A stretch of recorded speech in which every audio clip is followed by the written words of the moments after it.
It all went wrong.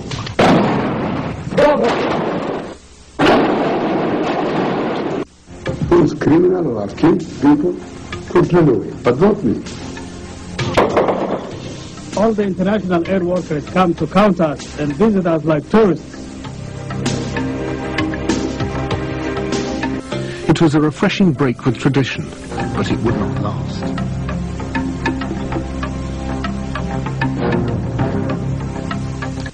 Barre was furious and unleashed the full strength of his forces against the rebels.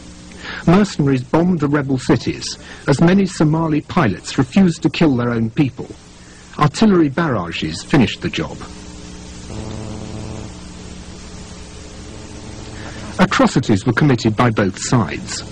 These 90 bodies in this mass grave were murdered police and government officials. Both sides deny responsibility. Barre's forces now found themselves in the same position as the British in the 1900s. Barre controlled the towns, while the SNM guerrillas adopted the Mad Mullah's tactics and controlled the bush.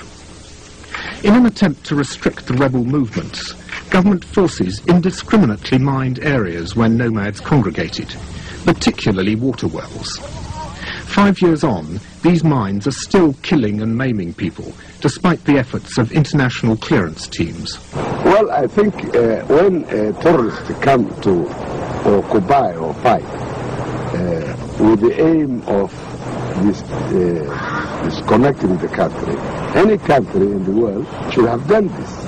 This is what happens in Britain, what happens in Italy, what happens in everywhere in the world. That there are hell of disturbance and who have the right to defend the unity and peace and security of his own nation should have taken some decision, or even worse.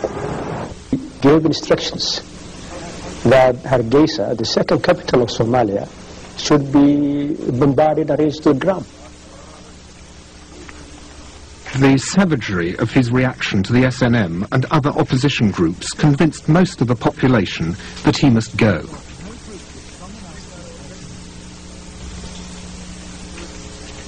These are our best sheep. Ever more insecure, Barre hit out at the slightest criticism. A prime example occurred in September 1990.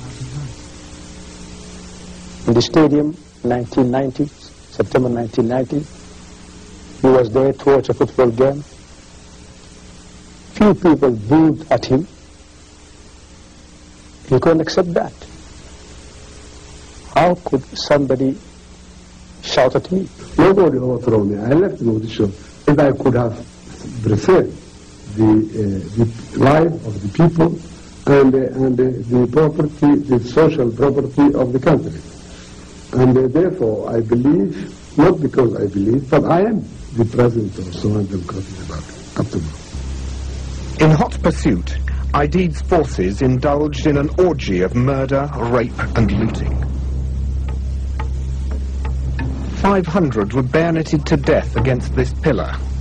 These men were tortured to extort their savings.